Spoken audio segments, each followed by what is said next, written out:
Hello दोस्तों, आज हम लोग इस लेक्चर में पार्ट 8 करेंगे जिसमें है विद्युत मोटर। विद्युत मोटर एक ऐसी युक्ति है जिसके द्वारा विद्युत ऊर्जा को यांत्रिक ऊर्जा में बदला जाता है।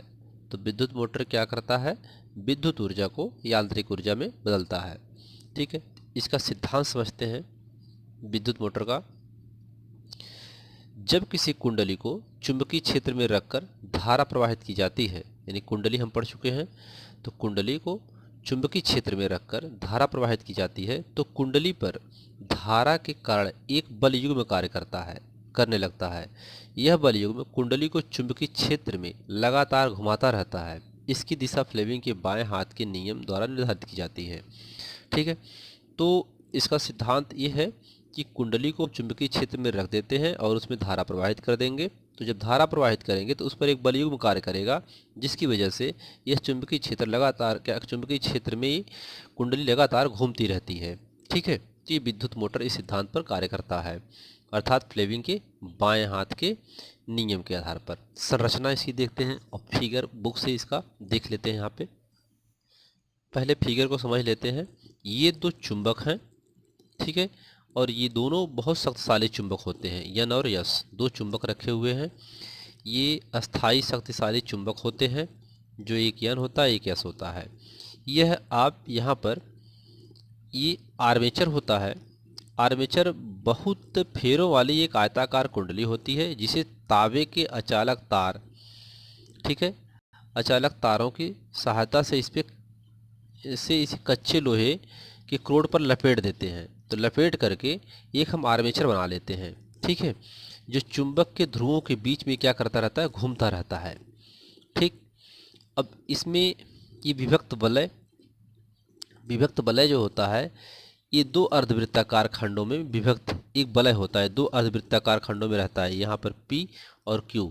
तो एक इधर है एक इधर है, यहाँ पे एक कटा हुआ दिखाई दे रहा है आपको। तो ये दो अर्धवृत्ताकार खंडों में वलय होता है, जो एक ब्रुश से विद्युत धारा कुंडली में प्रवेश यहाँ पर आर्मेचर यहाँ पर क्या करता है? अलग अलग जुड़े रहते हैं।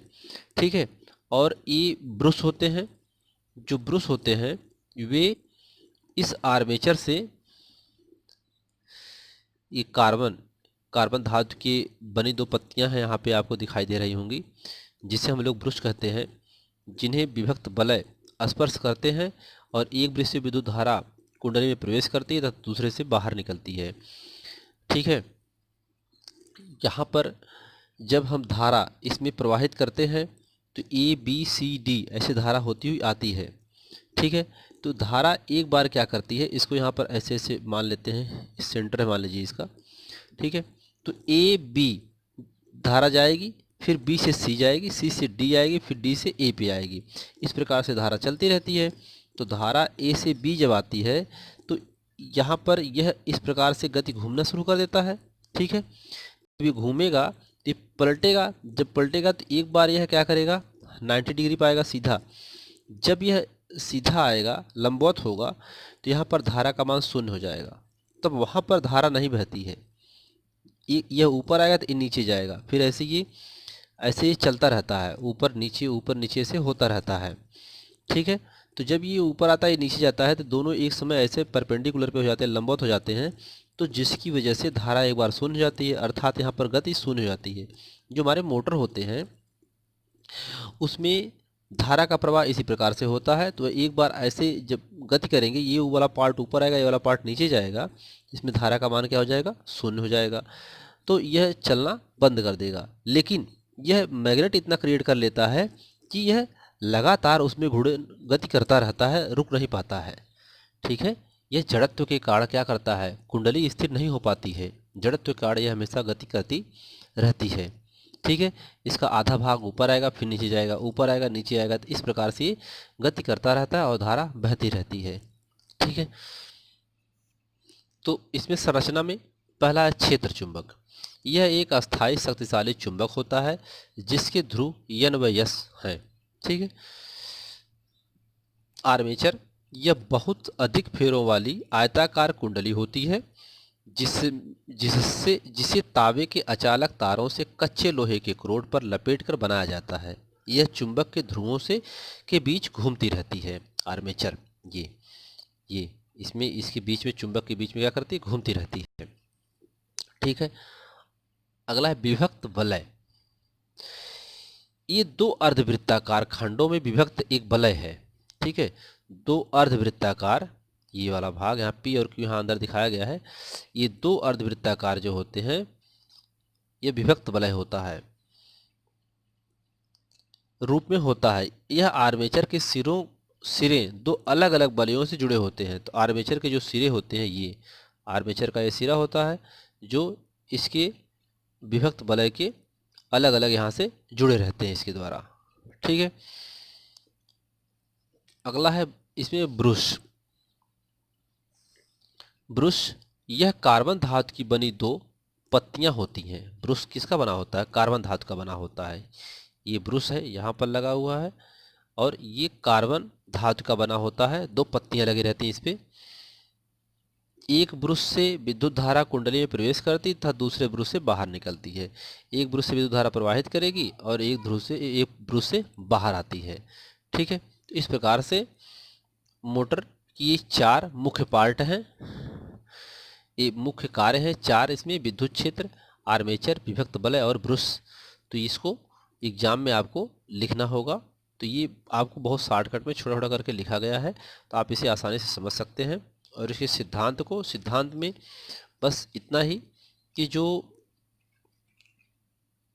कुंडली होती है, कुंडली को चुंबकीय क्षेत्र में रख करके उसमें धारा प्रवाहित करते हैं, तो वह एक बलयुग्म का कार्य करता है और जिससे बलयुग्म का कार्य वह चुंबकीय क्षेत्र में लगातार घूमता रहता है। ठीक है, और विद्युत मोटर किस सिद्धांत पे कार्य करता है, विद्युत मोटर का कार्य, विद्युत मोटर कैसी युक्ति है, विद्युत मोटर जो है, विद्युत मोटर जो होता है विद्युत ऊर्जा को यांत्रिक ऊर्जा में रूपांतरित करता है। ठीक है, इसका क्रियाविधि देखते हैं। क्रियाविधि में जब कुंडली ABCD में धारा प्रवाहित की जाती है, यहाँ पर एक कुंडली है आपकी ना ABCD, इसमें जब धारा प्रवाहित करते हैं, ठीक है, जब कुंडली ABCD में धारा प्रवाहित की जाती है तो धारा ब्रुश X से होकर Y से वापस आती है, यानी X से होकर के चलती है और Y से फिर वापस आ जाती है। इस प्रकार से भुजा BC तथा AD पर कोई बल कार्य नहीं करता है क्योंकि दोनों भुजाएं चुंबकीय क्षेत्र के समांतर होती हैं। AB और CD पर कोई बल कार्य नहीं करता क्योंकि इसकी क्या करती हैं, समांतर होती हैं, तो उसमें कोई बल कार्य नहीं करता है। ठीक है, और ये जो होती हैं इस पर कोई बल कार्य नहीं करता है क्योंकि चुंबकीय क्षेत्र समांतर होता है, इसलिए इस पर कोई बल कार्य नहीं करता है। ठीक है, अब भुजा AB पर नीचे की ओर, यहाँ पर देखिए भुजा AB पर नीचे तथा CD पर ऊपर की ओर सामने बल कार्य करता है। इस पर ऊपर और इस पर नीचे, ठीक है, सामने बल कार्य करता है, जिससे कारण कुंडली घूर्णित करने लगती है, जिससे कारण कुंडली क्या करती है, घूमने लगती है। जब कुंडली ऊर्ध्वाधर स्थिति में होती है तो धारा बंद हो जाती है। ऊर्ध्वाधर स्थिति यानी जब ये पलटता है, ऐसे पलट करके जब ये पार्ट ऊपर आएगा, ये पार्ट नीचे जाएगा, तो ऊर्ध्वाधर स्थिति में हो जाएगी, तो वहाँ पर धारा क्या हो जाएगा, शून्य हो जाएगा। ठीक है, अर्थात कोई बल कार्य नहीं करता है, लेकिन जड़त्व के कारण कुंडली घूर्णन करती रहती है। जड़त्व के कारण क्या करती है, घूमती रहती है, गति करती रहती है। ठीक है, मोटर में घूर्णन गति में वृद्धि निम्न प्रकार की जा सकती है। यहाँ पर नोट पॉइंट है, तो ये आप इसको जान सकते हैं। कुंडली में अगर आपको मोटर में गति बढ़ानी है तो क्या करेंगे, कुंडली में प्रवाहित धारा का मान बढ़ा देंगे तो घूर्णन गति बढ़ जाएगी। कुंडली में फेरों की संख्या अगर हम बढ़ा देंगे तो भी उसकी गति बढ़ जाएगी। कुंडली का क्षेत्रफल अगर बढ़ा देंगे तब भी उसकी गति बढ़ जाएगी। और चुंबकीय क्षेत्र की प्रबलता बढ़ा करके भी हम धारा को, उसी गति को बढ़ा सकते हैं। तो मोटर में गति को बढ़ाने की इतनी सारी नियम हम पालन कर सकते हैं। इसका उपयोग जल पंप, आटा चक्की, विद्युत पंखे आदि को चलाने में किया जाता है। ठीक है, विद्युत मोटर का बहुत सारे जगह हम लोग इसका उपयोग करते हैं। ठीक है, तो इस लेक्चर में इतना ही, धन्यवाद।